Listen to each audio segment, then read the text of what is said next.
C'était vendredi, marquant la fin de la semaine de travail. Paul, vautré dans son fauteuil, griffonnait ses entrées habituelles dans son journal. Il y consignait ce qu'il avait accompli et ce qui nécessitait encore son attention, puis commença à ranger sa serviette. Il y a des années, il avait pris l'habitude de suivre ses activités quotidiennes. Parfois, il y avait des jours où, malgré ses efforts, il se retrouvait incapable de se souvenir d'une seule réalisation fructueuse à la fin de la journée. En de telles occasions, consigner ce manque de progrès dans son journal devenait un catalyseur inspirant les jours plus réussis. Il y avait une certaine satisfaction à prendre le temps d'enregistrer ses efforts et ses progrès. Quoi qu'il en soit, il notait systématiquement les tâches pour le lendemain, s'assurant de conserver les idées qu'il avait accumulées pendant la journée de travail. Cette pratique simple l'aidait constamment à prendre de l'élan dans son travail. Le lendemain matin, Jerry jeta un coup d'œil dans son bureau et annonça « Paul, on se retrouve entre collègues pour boire un verre et manger un morceau. Tu viens ?» Paul était sur le point de refuser, mais hésita en se disant « Pourquoi pas ? Il n'y a rien qui m'attend à la maison, à part l'indifférence. » Le mois précédent avait été difficile, et si Paul était honnête avec lui-même, les 6 derniers mois n'avaient pas été simples non plus. Sa femme, Barbara, s'était montrée de plus en plus distante. Ce qui avait commencé comme une simple distraction s'était progressivement transformé en petits actes de négligence, et ces dernières semaines, ses remarques avaient pris un ton méprisant. Lorsque Paul avait initialement abordé le problème avec elle, elle s'était excusée, mais récemment, ses réponses à ses préoccupations étaient devenues irritables, et elle avait commencé à lui parler comme à un enfant. Le respect semblait avoir disparu de leur foyer, et dire que Paul était malheureux chez lui serait un euphémisme.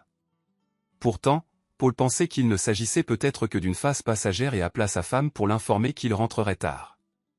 Sa réponse ne fit rien pour le rassurer. « Je m'en fiche. De toute façon, je travaille tard. Dîne dehors, où il y a des plats surgelés dans le congélateur. » Sur ce, elle raccrocha sans attendre sa réponse, le laissant marmonner entre ses dents. Le rassemblement avec ses collègues s'est transformé en un dîner entre amis, jusqu'à ce que, un par un, ils se disent bonsoir et partent. Laissé seul, Paul pensa qu'il devrait probablement partir lui aussi, mais il n'en avait pas vraiment envie. Étant quelqu'un de perpétuellement préoccupé par son travail, il sortit quelques feuilles de papier froissées de la poche de sa veste et commença à prendre des notes lentement, ne consommant que sa 2e bière de la soirée. Il programmait un microprocesseur. Le code devait être compact et efficace. Paul maîtrisait parfaitement son métier et le comparait souvent à l'idée de faire tenir un litre de bière dans un verre de pinte sans en renverser une goutte. Il était profondément absorbé par les subtilités du code quand une voix douce derrière lui dit « Paul, dis donc. Ça te dérange si je me joins à toi ?» Il leva les yeux, reconnaissant déjà la voix. C'était Jenny. Paul ne put retenir un sourire. Il collaborait depuis plus d'1 an, et Jenny était une femme intelligente avec un cœur compatissant. Il trouvait sa gentillesse universelle et, pour être franc, une pointe de vulnérabilité chez elle qu'il admirait sincèrement. Quand elle entrait dans une pièce, une subtile chaleur semblait l'accompagner, et elle était précisément le genre de présence dont il avait besoin à ce moment-là. « Je croyais que tu étais déjà parti, » remarqua-t-il. « Eh bien, je suis allé aux toilettes, et puis je t'ai remarqué, assis ici tout seul. » Indiquant la chaise en face de lui, il dit « S'il te plaît, ça ne me dérangerait pas d'avoir de la compagnie. » Jenny ne prit pas la chaise qu'il lui offrait. Au lieu de cela, elle s'assit à côté de Paul, croisant son regard puis se penchant légèrement, rapprochant intentionnellement la distance pour jeter un coup d'œil à ses notes. « Sur quoi tu travailles ?» demanda-t-elle. Paul sourit timidement. « Juste un bout de code pour ce processeur. On essaie d'en faire trop à la fois. » Jenny sourit. Elle connaissait les capacités de Paul. « Si quelqu'un peut y arriver, c'est toi. » Paul gloussa doucement.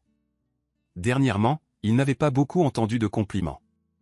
Il ne faut surtout pas qu'il croie que c'est facile, n'est-ce pas? Il faudrait que la direction reconnaisse qu'on est capable de surmonter les obstacles les plus insurmontables. L'impossible, il suffit d'un peu plus de temps. Et ainsi, ils consacrèrent l'heure suivante à leur dialogue. Ils échangèrent sur leur boulot, glissant quelques observations légèrement critiques mais honnêtes sur la direction de l'entreprise, qu'ils admiraient néanmoins profondément. Puis, sans trop de cérémonie, Jenny orienta la conversation vers le domaine de leurs expériences personnelles. Elle raconta des détails sur le mariage de ses parents et de son frère aîné, essayant subtilement d'amener Paul à en révéler davantage sur lui-même. La vérité, c'est que Jenny avait plus d'intuition qu'elle ne le laissait paraître. Alors que l'horloge sonnait à peine 8 heures dépassées, la conversation a commencé à s'éteindre. Paul a vidé les dernières gouttes de son tonique au citron vert. Il était passé de la bière plus tôt, dans le but d'éviter de boire davantage, et Jenny a compris que le moment était venu. Elle n'était pas très calée en matière de cœur et se débattait intérieurement parce que Paul était un homme engagé. Pourtant, elle était résolue à aller de l'avant. Et si on allait dans la salle de bal pour danser un peu, a-t-elle proposé. Paul a réagi avec une expression particulière, mal à l'aise. Jenny a enchaîné sans tarder, peut-être qu'après, tu pourrais me raccompagner chez moi. Jeune femme réservée par nature, il s'agissait là de l'acte le plus audacieux qu'elle ait jamais osé. À cet instant précis, elle avait l'impression de se tenir au bord d'un précipice, l'incertitude au fond. Paul a hésité. Il faut vraiment que je rentre. Barbara doit sûrement être en train de préparer le dîner, non? C'était une invention. Barbara ne s'intéressait ni à lui ni à ses repas, mais en tant que mari, il réalisait qu'il s'aventurait en terrain glissant. Jenny a légèrement penché la tête et a murmuré, « Je pensais juste que peut-être, après ce que Barbara m'a dit, tu pourrais envisager de passer un peu de temps avec moi. » Cette simple phrase a frappé Paul comme un coup de poing puissant d'un boxeur. « Qu'est-ce que tu veux dire exactement, après ce que Barbara t'a dit ?» Jenny l'a regardé, les yeux reflétant de la tristesse et du malaise. « C'est juste que je l'ai croisée mardi dernier alors que j'étais avec des amis, et elle m'a éclairé sur l'accord entre vous deux. » Un accord? Quel genre d'accord? Maintenant, Jenny semblait non seulement déconcertée, mais aussi perplexe. Je l'ai vue avec un homme que je ne connaissais pas, et ça m'a surprise parce que son comportement n'était pas celui d'une épouse typique. Elle a remarqué que je l'observais, alors elle s'est approchée et m'a expliqué que tu étais au courant, que vous aviez un mariage libre. Paul était stupéfait. Qu'est-ce qu'elle faisait exactement qui n'était pas conforme à son rôle d'épouse? Jenny était de plus en plus mal à l'aise. D'abord, elle avait osé sortir de sa zone de confort en proposant à un homme marié de passer du temps avec elle, et maintenant, elle lui racontait des choses sur le mariage de Paul qui lui semblaient totalement étrangères. Je suis désolé. Je n'aurais pas dû en parler. Jenny s'est levée pour partir, mais Paul l'a retenue, l'encourageant à rester. Il a essayé d'organiser ses pensées, finissant par déclarer, « Jenny, si je suis dans un mariage libre, personne ne m'en a jamais informé. Barbara et moi avons longuement parlé de la fidélité bien avant notre mariage, et l'infidélité sous toutes ses formes était absolument interdite. Cela dit, pour être honnête, ces 6 derniers mois à la maison ont été loin d'être idylliques. J'ai essayé de rassembler les pièces du puzzle, de comprendre ce qui n'allait pas, et je crois que tu viens peut-être de mettre au jour un élément crucial. Ma femme a-t-elle une liaison? » C'était un fardeau immense à faire porter à Jenny. Paul méritait d'être éclairé, mais la connaissance de Jenny était au mieux spéculative, et elle ne souhaitait pas démanteler un mariage sur la base d'allégations non fondées. Pourtant, la danse, les démonstrations d'affection et les baisers dignes de jeunes tourtereaux dont elle avait été témoin ne laissaient que peu de place au doute. « Je ne peux pas l'affirmer avec certitude, » a-t-elle répondu prudemment, « mais si mon mari agissait de la sorte, il ne resterait pas mon mari longtemps. » L'esprit de Paul était à la dérive, incertain de la direction à prendre. Cette nouvelle révélation commençait à éclairer les événements de ces derniers mois. Barbara était bel et bien impliquée avec un autre, accaparant toutes ses pensées. Pas étonnant qu'elle n'ait plus de temps pour son mari. Son attention était entièrement tournée vers une autre personne. Paul a frappé la table avec ses poings. Cette fois, le bruit était indéniable. Le cri de Paul a résonné dans la pièce, et toutes les personnes présentes l'ont entendu. Jenny a tressailli, les yeux remplis de larmes. « Oh non, pas toi !» s'est exclamé Paul. Il a réalisé ce qu'il attendait, debout dans la pièce avec tous les regards braqués sur lui. Il a parlé d'une voix audible, s'assurant que tout le monde pouvait entendre. « Désolé tout le monde. Mon ami ici vient de m'annoncer une mauvaise nouvelle. » Puis, se tournant vers Jenny, qui semblait stupéfaite, il a ajouté, « C'est une femme incroyable et une amie très chère. Je ne parlais pas d'elle. Je ne ferai jamais ça. Tu comprends ça, Jenny, n'est-ce pas? Je ne te traiterai pas de la sorte. Tu es une femme gentille, merveilleuse, et j'ai de la chance de te considérer comme mon amie. » Jenny a souri à travers ses larmes et l'a serré fort dans ses bras. Essuyant son visage, elle a demandé, « Qu'est-ce que tu comptes faire ?» Paul n'avait jamais imaginé être confronté à une telle situation. « Je ne sais pas. Peut-être que je devrais la confronter. Mais avouerait-elle la vérité? Jenny a lentement secoué la tête. Qui trompe ment forcément, pensa-t-elle. Peut-être qu'engager un détective privé serait la solution. Mais combien cela coûterait-il? Il a réfléchi profondément. Mon Dieu, aurait-elle pu l'introduire chez nous? Paul ne parvenait pas à déterminer s'il raisonnait logiquement ou s'il laissait vagabonder son esprit. Alors, il régularisa sa respiration, se demandant s'il pouvait y avoir une autre explication. Pendant un moment, ils restèrent assis ensemble, discutant et réfléchissant, mais sans parvenir à une décision significative. Finalement, il était temps de partir, et ils sortirent ensemble. Paul, j'ai honte de ce que j'ai dit tout à l'heure, fit remarquer Jenny. Paul était perplexe. Qu'est-ce que tu veux dire? Il ne se souvenait sincèrement d'aucune déclaration de Jenny qui aurait pu l'offenser. Sa voix était empreinte d'une profonde honte. Je t'ai invité chez moi, continua-t-elle. C'est quelque chose que je n'ai jamais fait auparavant avec un homme marié. C'est juste. Elle n'arrivait pas à terminer sa phrase. Paul prit Jenny dans ses bras et lui murmura à l'oreille, c'est le plus beau compliment que j'ai jamais reçu et le plus tentant. Il recula pour la regarder. Si Barbara me trompe, je demanderai le divorce. Je ne tolérerai pas une tricheuse. Il esquissa un sourire mélancolique. Si je me retrouve seul, tu as intérêt à être prête, car je te courtiserai. Tu es sans aucun doute la femme la plus gentille que j'ai jamais connue. Tu es intelligent, drôle et tu as un cœur généreux, c'est dommage que je ne t'ai pas rencontré plus tôt. C'était une confession audacieuse, mais au fond de lui, il reconnaissait la vérité dans le récit de Jenny. Encore accablé par son statut marital, il embrassa tendrement son front, jeta un dernier regard empreint de tristesse à la femme qui se souciait de lui plus que sa propre femme, et se dirigea vers sa voiture. Paul resta assis dans sa voiture quelques minutes de plus, réfléchissant à ses nouvelles découvertes. Tout s'emboîtait parfaitement. Son inattention incessante, son comportement envers lui et cette dernière révélation.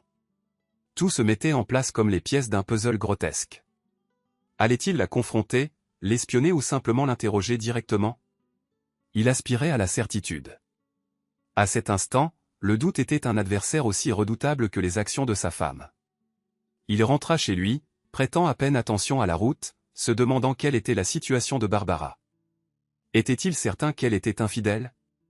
Aucun mari ne désire croire ses propres pensées. Comment pouvait-il découvrir la vérité? Comment devait-il gérer la situation? Lorsqu'il arriva chez lui, il n'avait toujours pas de réponse. Il était tellement absorbé par ses pensées qu'il ne remarqua pas la voiture garée devant sa maison. Entrant par l'arrière, il résolut d'éviter complètement sa femme. Il voulait être seul ce soir-là. Si son comportement persistait comme il l'avait fait au cours des dernières semaines, l'éviter ne serait pas difficile. Il avait besoin de temps pour réfléchir. Elle ne lui en laissa pas l'occasion. « Paul, pourrais-tu venir s'il te plaît dans le salon ?» Prenant une profonde inspiration, il traversa l'arche menant au salon. Assise sur le canapé en face de lui se trouvait sa femme, qui tenait les mains d'un homme qu'il ne connaissait pas. L'expression de l'homme était empreinte d'un sourire narquois. « Paul, il faut qu'on parle, » déclara Barbara. À cet instant, tout s'est mis en place, et Paul eut la clarification qu'il recherchait. Il percevait son remords. Il comprenait ses motivations, et il était certain de ses prochaines actions. C'était comme si on lui avait enlevé un poids énorme des épaules. Sa posture s'améliora, sa colonne vertébrale s'aligna, et ses épaules s'élargirent. « Bonjour, ma chérie », remarqua-t-il. « J'imagine que nous avons maintenant un mariage libre. » Imagine mon étonnement. Il ne fait aucun doute sur ce qui s'est passé ensuite. Paul géra le divorce qui s'ensuivit d'une manière qu'il n'avait jamais anticipée. Il voyait désormais Barbara sous un jour totalement différent, bien moins flatteur. Quant à elle, elle fut blessée par la rapidité et la facilité avec lesquelles Paul coupa tous les liens avec elle. Elle s'était toujours accrochée au fantasme d'aimer deux hommes, et la destruction de ce rêve laissa une empreinte indélébile sur sa vie. À ce moment-là, le divorce était simple. Il n'avait pas d'enfant. Il y avait peu de choses à partager dans la modeste maison où ils avaient commencé à construire leur vie commune. Elle prit les biens qu'elle désirait, et ils divisèrent leurs maigres économies. Cela marqua la fin de leur union. Paul n'oublierait jamais cette terrible nuit, celle où son monde s'est effondré, mais paradoxalement, il a trouvé son indépendance. 6 mois plus tard, peu après la finalisation du divorce, Paul aborda Jenny et lui demanda, « Jenny, accepterais-tu de dîner avec moi et peut-être de danser un peu ce week-end ?» Pendant d'innombrables années à venir, il chérirait le sourire éclatant de Mille Watts qu'elle lui adressa, et il ne s'en lasserait jamais.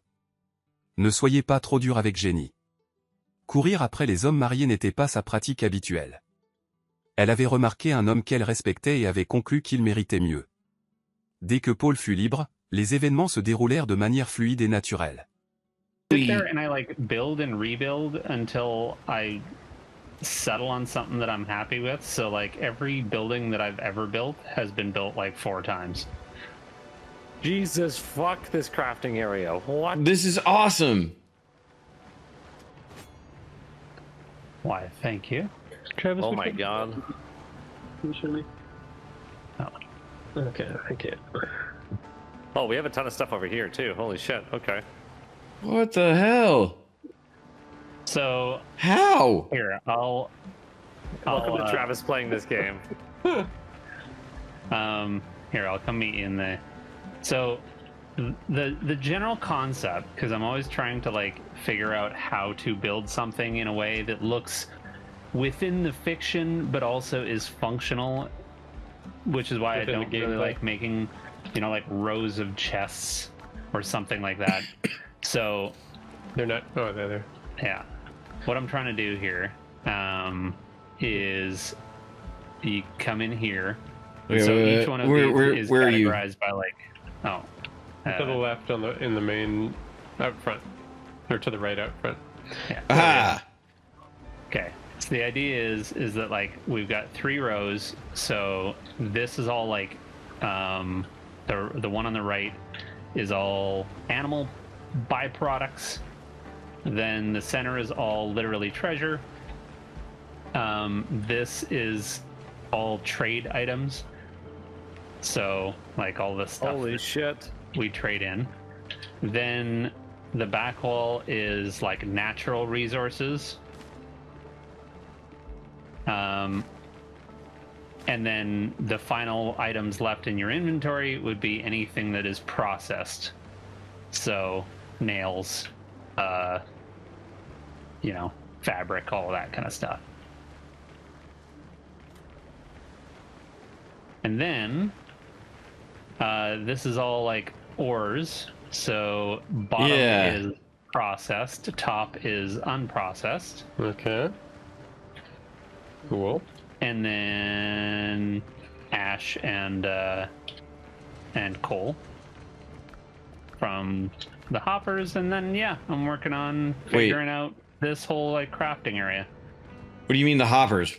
There are hoppers? Or they're not hoppers, the kilns. Oh, okay. Yeah. I was gonna say this game just got crazy if there are hoppers.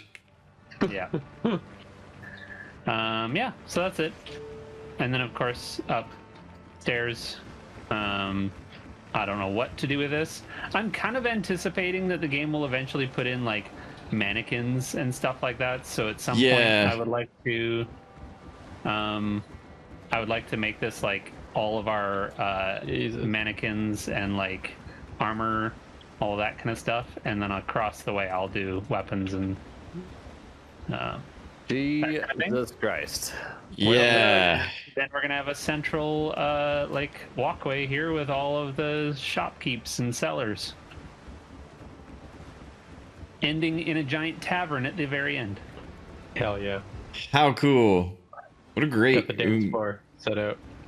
Wait. Don't fall in there. You gotta break your way out. Uh, Oh, if you fall in there, you can't jump out. Yeah.